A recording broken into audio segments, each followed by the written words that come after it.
Hello friends, Anuradha Odia tips channel को आपण मानक बहुत बहुत स्वागत। जदि गर्भधारण समय हलदिया बा हल्का बादामी किंबा नाली रंग परी परिस्रा बा अन्य कौनसी परिस्रा रंग परिवर्तन हुए तेबे यह कौन एक उद्वेगजनक संकेत कि चलतु आज भिडियो आम जाना।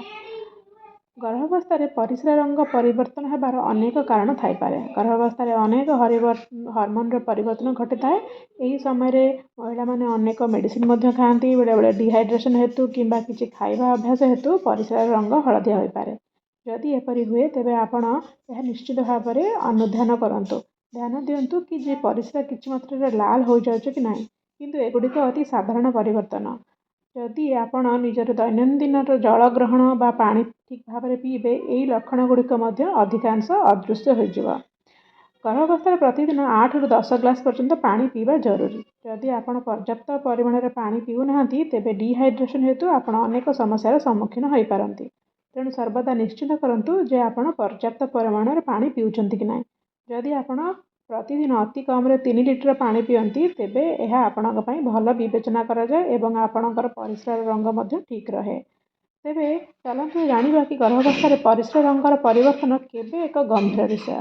जदि परिस्रार यह साधारण रंग परिवर्तन व्यतीत आउ किछि लक्षण अच्छी जहाँ परिस्रार रंग बदल देउछि एवं अलगा किछि लक्षण आसुछि, यह विपज्जनक हो पारे।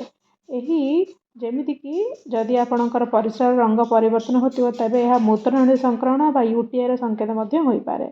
मूत्र रंग परिवर्तन किडनी सहित जड़ित। जेतेबेले आपणकर किडनी रे संक्रमण हेतु परिस्रा रंगर यही परिवर्तन को लक्ष्य करती एवं या सहित आपन किसी ज्वलंत अनुभव करुँची बा तरल पदार्थ बड़ी किसी परिस्रा बाहर को आसे बा परिस्रा रंग लाल हो जाए, तेबे आपण को चिकित्सार आवश्यक हो पारे। बेले बेले किडनी पत्थर बा किडनी स्टोन रो संभावना थाई पारे। जदि आपण को पेट जंत्रणा होउची, बांती होउची बा बांती भली किसी अनुभव करूचंती एवं तापर आपण लाल रंगर परिस्रा देखुचंती, तेबे यही संकेत गुड़िक अणदेखा करने उचित नुहे। अन्य एक अवस्था जहाँ को कि आम होमाटूरिया बोली कही थाउ, एथिरे लाल रक्त कणिका परिस्रा भितर को थाए एवं परिस्रा लाल देखा जाए थाए।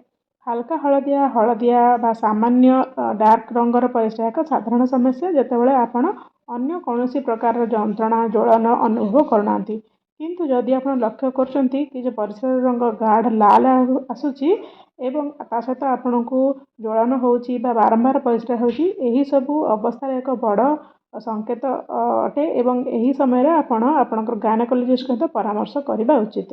जदि परिस्रा रंग केवल हलदिया तेबे यह डिहाइड्रेशन लक्षण हो पारे किंबा अन्य किसी औषधर प्रभाव हेतु हो पारे। एथिपई आपण को बहुत पानी पीवा पड़िबो एवं यही समस्यार समाधान हो जिबा उचित।